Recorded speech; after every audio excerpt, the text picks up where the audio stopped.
Karen's obsession with control escalated again, this time targeting my cabin with another petty complaint.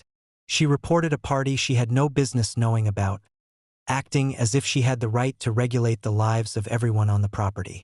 The irony, of course, was that the party was thrown by her own son and sister. She had tried to assert authority without realizing that her own family was involved in the very mischief she was condemning.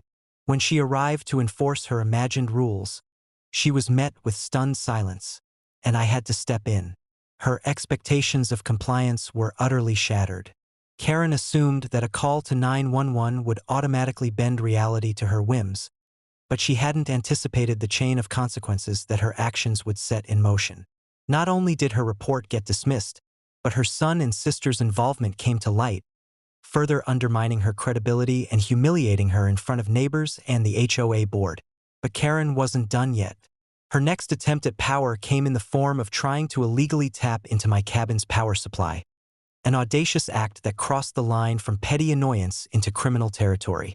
I had anticipated her moves this time, and she was caught in the act.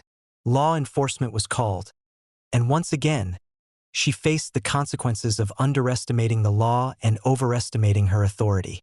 Handcuffs replaced her arrogant grin, and the lesson she received was painful but well-deserved. Her desperation reached new heights when she attempted to demolish part of my property over what she claimed were HOA violations. She believed that sheer bureaucracy could intimidate me into compliance, but she didn't count on my preparedness. When I revealed my badge, her attempts at coercion evaporated immediately.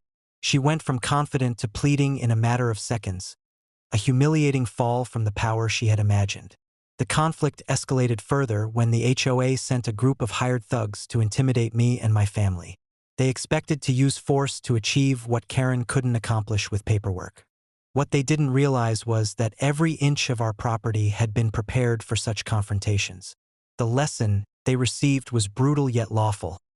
After facing careful defenses and a few painful reminders that they were trespassing, they left crawling, humiliated, and defeated.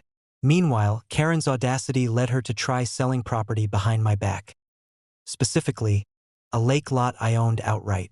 She had assumed I would not notice, but my response was simple and effective. I blocked the only bridge to the property, effectively cutting her off. The audacity of her son, emboldened by his mother's misplaced confidence, led him to break into my cabin for a party. The shock on their faces when I arrived, revealing my role as his mother's superior in law enforcement, was unforgettable. Karen's next attempt involved trying to use 911 to seize control over my cabin.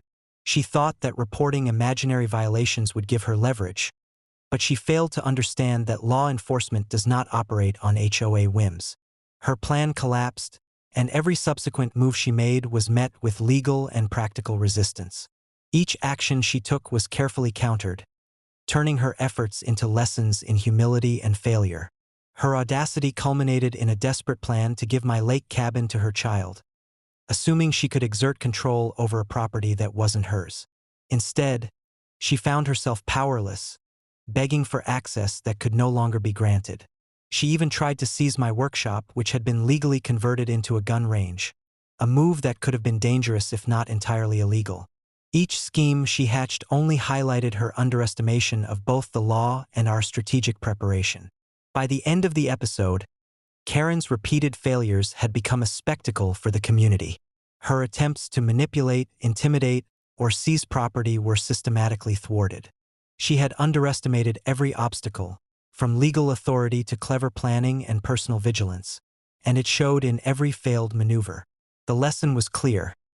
Crossing us or trying to assert authority through deceit, manipulation, or intimidation would only backfire.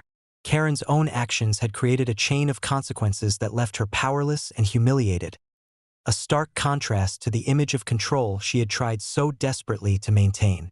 By the time the dust settled, it was evident that she had underestimated not just me, but my family, the law, and the limits of her own power. Every move she made reinforced the lesson: arrogance and recklessness have consequences.